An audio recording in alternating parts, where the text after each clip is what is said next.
Doug over at Red Chip Poker, and I was recently inspired by Ed Miller's new book, The Course, to think about flop textures. And specifically, I was thinking about spots where the villain folds too often and we can make an instant profit. So what do I mean by the villain folds too often? Well, let me give you a simplified example. We're going to run the example 3 times to show that there is a point at which the villain folds too often. So imagine we're on the flop and we make a half pot continuation bet. And after we make this bet, we look down at our cards and realize they're absolutely blank. We have essentially no cards. So our only hope is that the villain folds and we can stick these in the muck before anyone notices. So we bet half pot, and we're going to do this 3 times. The first time the villain calls, and so we lose 1 chip because there's, let's say, 2 in the pot. And then the second time the villain calls, and we set our cards on fire because they're absolutely worthless anyway. Okay, but the third time the villain folds, and the 2 chips in the pot pay for those first 2 bluffs. We can see that if the villain were to fold more than 1/3 of the time, then we would actually start profiting even with these blank cards. Now, in real Hold'em, we don't have blank cards. And sometimes we're going to win because we have a better hand than the villain and he called, or we're going to make a better hand later, or he might even fold on a later street. We're just looking for that insta profit on the flop. And so since we're going to be making a half pot bet in this situation, we're going to say that the villain overfolds if he folds more than 1/3 of the time. Let's look at the range that I've assigned the villain. So we've decided that this is going to be a situation where they limp, we raise, and they call, and it ends up heads up. The range I'm going to assign them today, just so we have something to work with, is this one. You can see it's got all the suited broadways, all the unsuited broadways, lots of pocket pairs, lots of suited aces, and some suited connectors in there. Notice that we also truncated it at the top. They don't have queens plus or ace king because they didn't raise pre-flop and they didn't re-raise us when we had a chance. These assumptions may not be absolutely perfect for your game, but it will get the point across here. The second thing that we need to decide is what will the villain call us with on this rainbow unpaired board. And so I've made the assumption that they will call us with middle pair or better. That includes pocket pairs that are below top pair but above middle pair. That they're going to call us with open-ended straight draws. They're going to call us with gutter balls. So this gives a pretty healthy continuation range for the villain in this situation. So those are the assumptions that go into it.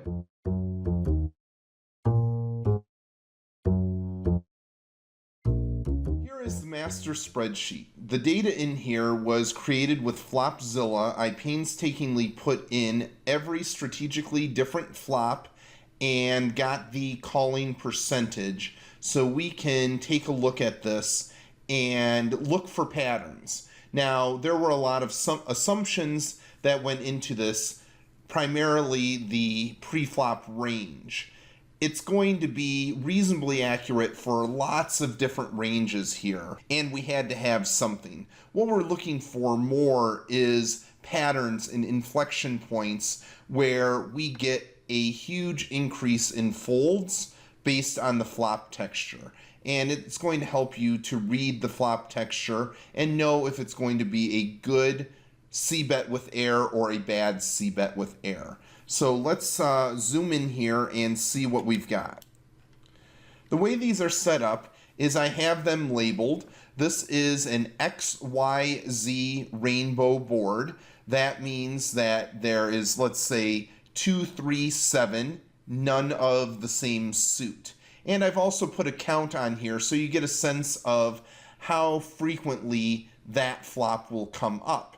So for instance, a 2, 3, 7 board, you can have the 2 be of any of 4 suits, the 3 be of any of the remaining 3 suits, and then the 7 be of any of the other 2 suits. So that's 4 times 3 is 12, times 2 is 24. So for each of these flops, there is 24 unique ways of making that flop, but they're all strategically the same, ignoring your own hole cards.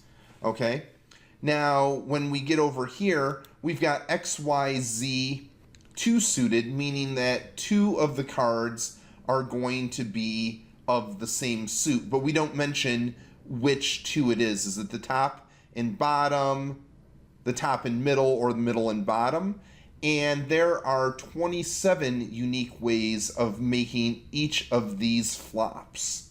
So this is going to be the most common type of board by count. There's monochrome, and of course for XYZ there's only 4 ways of making each of those, 1 for each of the suits.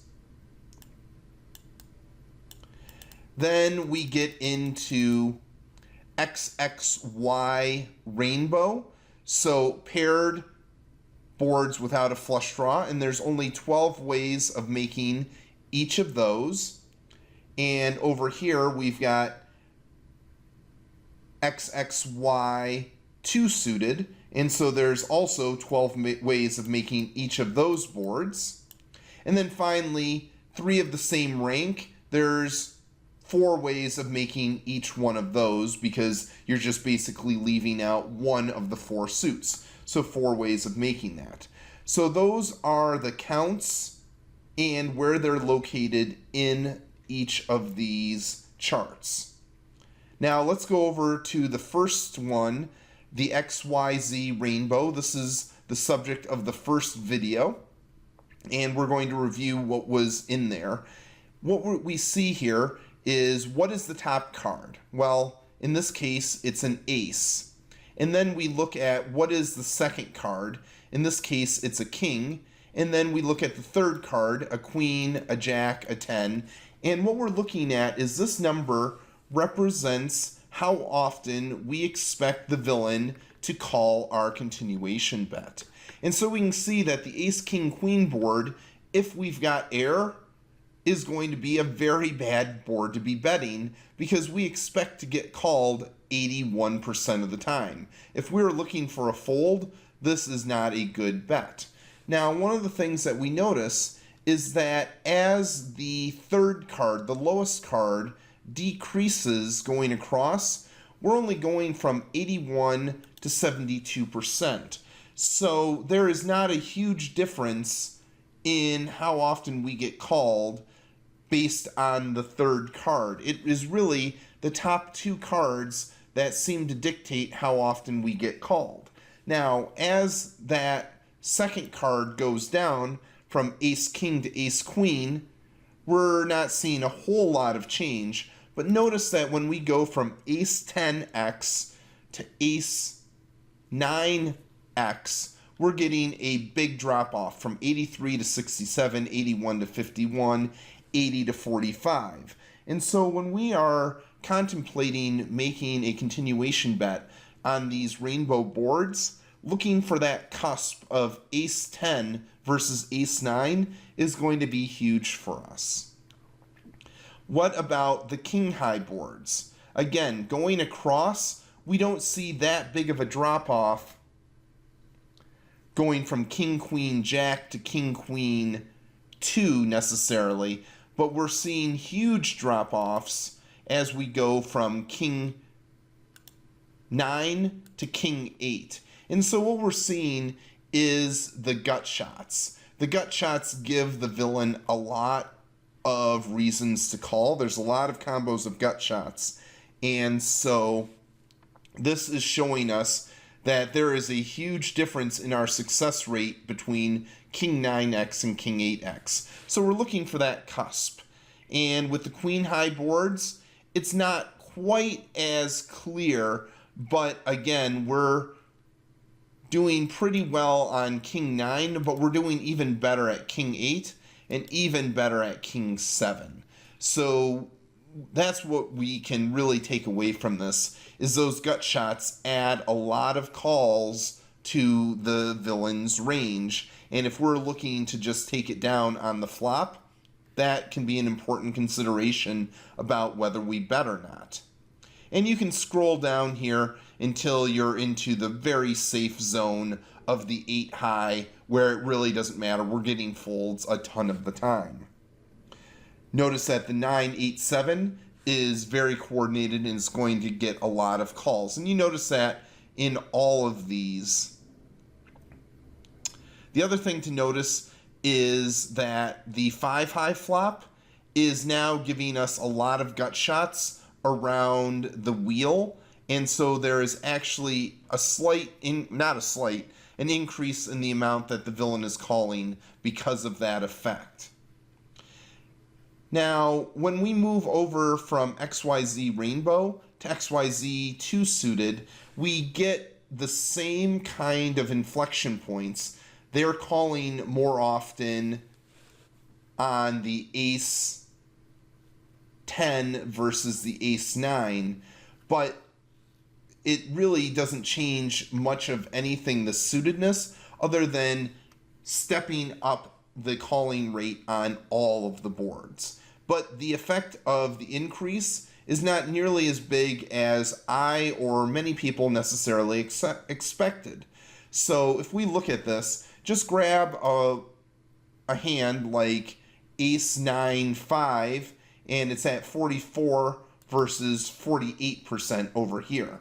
And you can go through and look at that and see that there is an increase with the 2 suited board, but it's not nearly as big as people might expect. So the driving force is again going to be looking for those inflection points right here, like ace 10 versus ace 9. Those are what's going to matter the most. Now, when we go to monochrome, the math may or may not be reflecting reality. It's been my experience that betting out on monochrome boards, I tend to get a lot more folds. But the math says that they should be calling a lot more if they're calling with the third nut flush draw. And so your experience here may vary, but the math says they should be calling more often. And the cusp points are about the same, but I think people might actually be not calling with their more dubious gut shots. They might not be calling with their middle pairs and so on. So you might want to change this to reflect your own assumptions in your own game. So here we have the XXY rainbow boards. So that's your paired no flush draw boards. And the way this chart is read is you look up your pair, like a pair of eights, could be a pair of aces, could be a pair of deuces, and then you go over here looking for your singleton, which might be a jack, might be a 3, or so on. Notice that these are blank. You can't have a pair of eights with an 8 side card. That's a totally different flop texture. And what we're seeing is basically the broadways are going to get called a lot more. So if you've got a pair of 10s with a 9, you're going to get called a lot more here. So that can be a concern. But once you start stepping away from the 9s plus, your continuation bet is going to get a fold a lot more often. You can see the flop calling rates go down pretty precipitously, going from the 9 to the 8, when the side card goes down from the 9 to the 8. So that is a simple rule of thumb that we can look at there. While we're here, you can see this is just a reminder of the range that the villain is getting to the flop with. And again, what do we see here? Now we've got the XXY 2 suited, so paired and flush draw boards, and you see the same cusps. You see that the 9s plus is really where the danger zone is, and then after that it falls off. So again, you get called more on these boards, but the shape of them is about the same. And then finally, for completeness, we have the 3 of 1 rank board, like King, King, King, or 5, 5, 5. And I don't know how people play these boards. They are incredibly rare. There's only 13 of them, and there's only 4 ways for each of them to happen. I put in that villain will call you, of course, with quads and 10s plus. Depending on the trickiness of your villain, it might be reasonable that they float you with 2 overs. So that's up to you to decide. But we can see that under these assumptions, people are just not calling that often, anywhere from 5 to 18% on these kinds of boards. So I'm going to leave this Excel sheet for you, and you can start to modify it to your own assumptions. Maybe you believe that they don't call with gut shots on a suited board. So you can go into Flopzilla and change things around. The numbers are all set up, so if you change that to like 78%, it will recolor it for you as is. Maybe you want to run these numbers for nittier people and change things around and have another copy of this. I just had to make some assumptions to do this, and what we're really getting at is those cusp points where the drop-off in calling is most precipitous, and I think that's the real takeaway of this.